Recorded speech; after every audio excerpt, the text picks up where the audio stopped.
ఈరోజు మనం ఆర్&డి బడ్జెట్ గురించి మాట్లాడుకుందాం. అసలిది మన కంపెనీకి ఒక ఇన్వెస్ట్మెంటా లేక డబ్బుని మింగేసే ఒక బ్లాక్ హోలా? చాలాసార్లు ఈ ఆర్&డి ఖర్చుని ఒక ప్లాన్లా కాకుండా ఏదో తప్పనిసరిగా పెట్టాల్సిన ఖర్చులా చూస్తుంటాం. కానీ ఒక సరైన బ్లూ ప్రింట్ ఉంటే చాలు, అదే ఖర్చుని అద్భుతమైన ఆవిష్కరణలకు దారితీసేలా మార్చొచ్చు. అదెలాగో చూసేద్దాం రండి. ప్రతి ఏటా ఆర్&డి కోసం లక్షలు, కొన్నిసార్లు కోట్లు కేటాయిస్తూ ఉంటాం. సరే, బాగానే ఉంది. కాని ఆశించిన ఫలితాలొస్తున్నాయా? అసలు ఎక్కడున్నాయి ఆ ఫలితాలు? ఒక సరైన ప్లాన్, ఒక క్లియర్ డైరెక్షన్ లేకపోతే ఆ డబ్బంతా అచ్చం ఈ బ్లాక్ హోల్లాగే ఎటో మాయమైపోతుంది. ఇది కేవలం డబ్బుని నష్టపోవడం మాత్రమే కాదు, మన ఫ్యూచర్ని నిర్మించుకునే ఒక గొప్ప అవకాశాన్ని కూడా చేజార్చుకోవడం లాంటిదే. సరే, ముందుగా ఈ ఆర్&డి బ్లాక్ హోల్ ఏంటో చూద్దాం. అసలు ఈ సమస్య ఏంటి? దీన్ని కొంచెం వివరంగా అర్థం చేసుకునే ప్రయత్నం చేద్దాం. ఒక ప్లాన్ లేకుండా ఆర్&డి మీద డబ్బు పెట్టడమంటే ఏంటో తెలుసా? మన కంపెనీ భవిష్యత్తుతో నేరుగా జూదం ఆడినట్టే. గెలవచ్చేమో, కానీ ఓడిపోయే ఛాన్స్లే చాలా ఎక్కువ. మనం చేసే ప్రతి ప్రయోగం ఓ ఖరీదైన బెట్టింగ్లాగా మారిపోతుంది. అలా కాకుండా ప్రతి అడుగు ఒక లెక్క ప్రకారం, ఒక పద్ధతి ప్రకారం ఉండాలి కదా. సరే, సమస్య ఏంటో చూశాం. మరి దీనికి పరిష్కారమేంటి? ఇక్కడే మన బడ్జెట్ బ్లూప్రింట్ వస్తుంది. ఇప్పుడు మనం మన ఆర్&డి బడ్జెట్ను ఒక పవర్ఫుల్ స్ట్రాటజిక్ వెపన్గా ఎలా మార్చుకోవాలో చూద్దాం. ఓ ఇల్లు కట్టాలంటే ముందు బ్లూప్రింట్ కావాలి కదా. మన బడ్జెట్కి కూడా అంతే. అసలు మన లక్ష్యమేంటి? వచ్చే ఏడాదికల్లా మార్కెట్లోకి ఓ సరికొత్త యాప్ తీసుకురావాలా, లేదంటే మన ఫ్యాక్టరీలో ప్రొడక్షన్ కెపాసిటీని ఓ 20% పెంచాలా? ఇలా గోల్ క్లియర్గా ఉంటేనే మనం కేటాయించే ప్రతి రూపాయికి ఓ అర్థం ఉంటుంది. ఇప్పుడు చూడండి, మన బడ్జెట్ ఒక బ్యాలెన్స్డ్ పోర్ట్ఫోలియోలా ఉండాలి. అంటే ఏంటి? మనం డబ్బులన్నీ తీసుకెళ్లి కొత్త ప్రాడక్ట్స్ మీద పెట్టామనుకోండి, వాటిని తయారు చేయడానికి స్కిల్ టీం లేకపోతే ఎలా? అలాగే డబ్బులన్నీ టీం ట్రైనింగ్ మీదే పెట్టి కొత్త ఇన్నోవేషన్స్ని పట్టించుకోకపోతే మన కంపెనీ పోటీలో వెనకబడిపోతుంది. అందుకే ఈ బ్యాలెన్స్ అనేది చాలా చాలా ముఖ్యం. ఇక్కడ గమనించాల్సిన విషయమేంటంటే, ప్రతి కేటగిరీకి ఒక ఓనరుంటారు. ఉదాహరణకి ఇంటెలెక్చువల్ ప్రాపర్టీ లేదా మన పేటెంట్ల రక్షణ బాధ్యత లీగల్ టీమ్ది. అలాగే ప్రాసెస్ ఆప్టిమైజేషన్ అంటే మన పనితీరును మెరుగుపరిచే బాధ్యత ఆపరేషన్స్ టీమ్ది. ఇలా ఎవరి బాధ్యత ఏంటో క్లియర్గా చెప్పడం వల్ల ఖర్చు పెట్టే ప్రతి రూపాయికి జవాబుదారీతనం అంటే అకౌంటబిలిటీ ఉంటుంది. సరే, ఇంతకీ ఈ డబ్బులన్నీ ఎక్కడ నుంచి వస్తాయి? మన కంపెనీ ఆదాయం కావచ్చు, ఇన్వెస్టర్ల దగ్గరనుంచి రావచ్చు, లేదా ప్రభుత్వ గ్రాంట్ల రూపంలో కూడా రావచ్చు. మన బ్లూప్రింట్లో ఏ ప్రాజెక్టుకు ఏ సోర్స్ నుంచి ఫండ్స్ వస్తున్నాయో క్లియర్గా రాసుకోవటం చాలా ముఖ్యం. అప్పుడే మన ఫైనాన్షియల్ ప్లానింగ్లో ఒక క్లారిటీ ఉంటుంది. ఓకే, నెక్స్ట్ సెక్షన్ ఉద్దేశ్యంతో పెట్టుబడి పెట్టటం. చూడండి, బడ్జెట్ తయారు చేయడం ఒక ఎత్తు అయితే, దాన్ని తెలివిగా, వ్యూహాత్మకంగా ఖర్చు చేయటం మరో ఎత్తు. ఇప్పుడు దాని గురించే మాట్లాడుకుందాం. ఇది చాలా స్మార్ట్ అప్రోచ్ అండి. మొత్తం బడ్జెట్ను ఒకేసారి ఇచ్చేయకుండా దాన్ని ఇలా ఫేజ్ల వారీగా రిలీజ్ చేస్తారు. మనం వీడియో గేమ్లో ఒక లెవెల్ దాటితేనే నెక్స్ట్ లెవెల్కి పవర్స్ అన్లాక్ అవుతాయి కదా. ఇక్కడ కూడా అంతే. ఒక ప్రాజెక్ట్ ఫేజ్ 1 సక్సెస్ఫుల్గా కంప్లీట్ చేస్తేనే ఫేజ్ 2కి ఫండ్స్ వస్తాయి. దీనివల్ల రిస్క్ బాగా తగ్గుతుంది. ఇది ప్రతి కంపెనీ ముందుండే పెద్ద ప్రశ్న.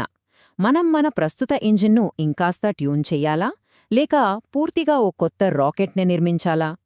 సింపుల్గా చెప్పాలంటే, ఉన్న ప్రాడక్ట్స్ని కొంచెం మెరుగుపరిచి లాభాలు పెంచుకోవాలా, లేదంటే మొత్తం మార్కెట్నే మార్చేసే పెద్ద రిస్క్ తీసుకుని కొత్త ఆవిష్కరణల వైపు వెళ్లాలా? దీనికి సమాధానమేంటంటే, రెండూ చెయ్యాలి, కానీ సరైన బ్యాలెన్స్తో. సరే, ఈ రెండింటి మధ్య తేడా ఏంటో చూద్దాం. ఇంక్రిమెంటల్ ఇన్నోవేషన్ అంటే సింపుల్గా మన స్మార్ట్ ఫోన్ బ్యాటరీ లైఫ్ని ఇంకో గంట పెంచడం లాంటిది. ఇది చిన్న, సేఫ్ అయిన ఇంప్రూవ్మెంట్. మరి డిస్రప్టివ్ ఇన్నోవేషన్ అంటే ఏకంగా స్మార్ట్ ఫోన్నే కనిపెట్టడం లాంటిది. ఇది మొత్తం మార్కెట్ స్వరూపాన్నే మార్చేస్తుంది. మన బడ్జెట్లో ఈ రెండింటికి ఖచ్చితంగా చోటుండాలి. ఓకే, ఫైనల్గా అన్నింటికన్నా ముఖ్యమైన విభాగానికి వచ్చేశాం.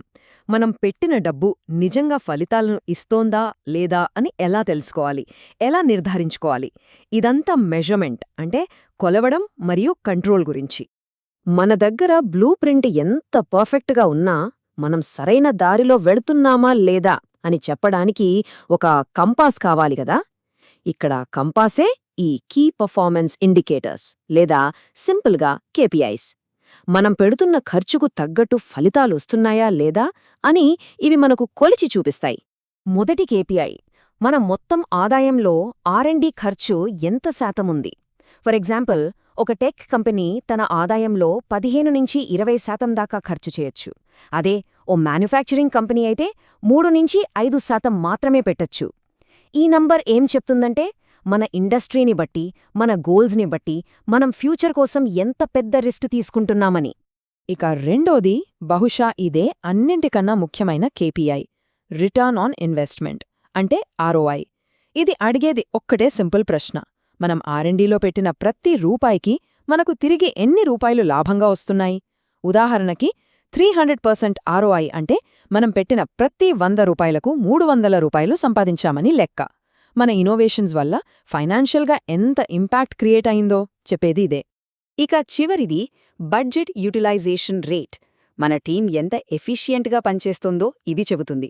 ఈ రేట్ 95% ఉందంటే మనం కేటాయించిన డబ్బును దాదాపు పూర్తిగా వాడేశామని అర్థం.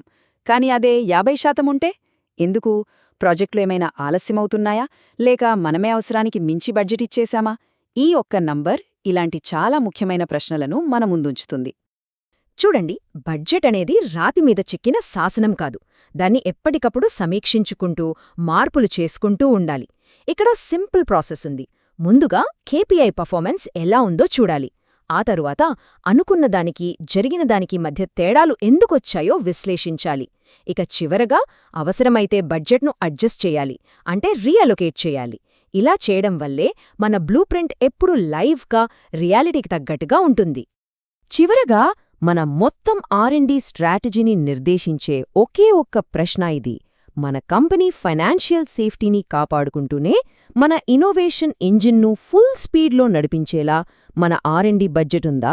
ఈ రెండింటి మధ్య ఆ పర్ఫెక్ట్ బ్యాలెన్స్ని సాధించడమే అసలైన గెలుపు. అదే ఒక మంచి బ్లూప్రింట్ యొక్క పవర్.